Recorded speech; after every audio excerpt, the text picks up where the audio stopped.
So when I'm in despair, when I'm in darkness, when I'm in dismay, when I'm in a shame or not knowing which way to go, he sends his light. He sends illumination. He sends revelation. He sends his word. He sends comfort. He sends friends. He sends his anointing. There's no one like Jesus. There's no one like Jesus. I cannot live without him. I do not want to live without him. I am dedicated to him for the rest of my life. I do not drink. I do not smoke. I do not do drugs. I have to take a pain pill every now and then for my back or whatever, but I'm not addicted to pain medication, and I'm so glad. And he's delivering me from other things. He's delivered me from certain things pertaining to my health. The reason I'm hoarse is, or the reason my voice is raspy is because of prayer. And the other day I was screaming at my husband.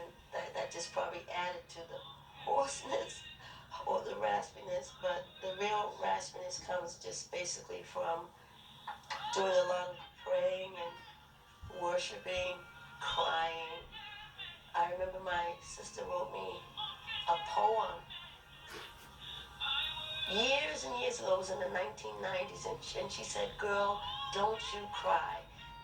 That's the title of the poem. I still have it in my kitchen because I was a crier. I still am a crier. I cry a lot when I think of God's goodness. I cry a lot when I'm in pain.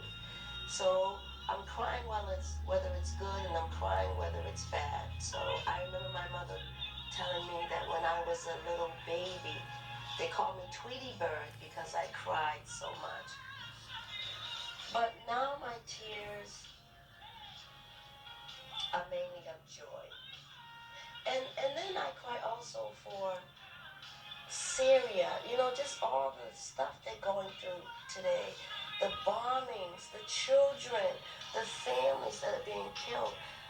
They have a group over there. I forgot the name of it.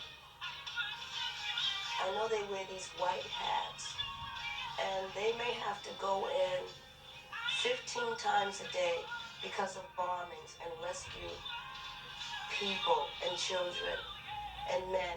And how they find them is sometimes through dogs, but a lot of times through one hand sticking up, or an arm, or one finger, or a foot, and sometimes they found one baby that had been buried at least 7 hours, but was still alive under rubble. And yes, we're over here and we complain about little tiny things, but that's our bombings here. Our bombings come from people's um, insults and car accidents and shootings and murders and finances. Over in Syria, they may have that as well, but they also have bombs. They are loaded with being bombed several times a day. And what the bombers do is they wait. I think they're called white helmets. I don't really know.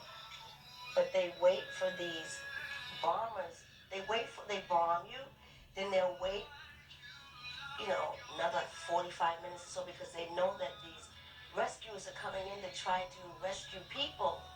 And so they send another attack really quick to kill the rescuers. And so these rescuers, they risk their lives, and many of them die. Many of them die. So I'm just glad I'm in the United States. My heart also cries for Israel.